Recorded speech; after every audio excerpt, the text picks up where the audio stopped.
இனிய தமிழ் நெஞ்சங்களுக்கு தமிழ் வணக்கம். திருக்குறள் அதிகாரம் 20 பயனில சொல்லாமை. குறள் 7.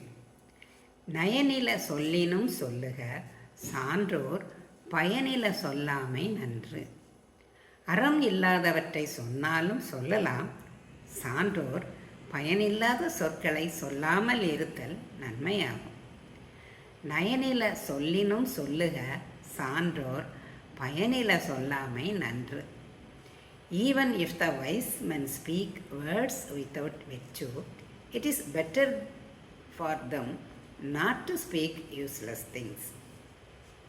நயனில சொல்லினும் சொல்லுக சான்றோர் பயனில சொல்லாமை நன்று. நன்றி.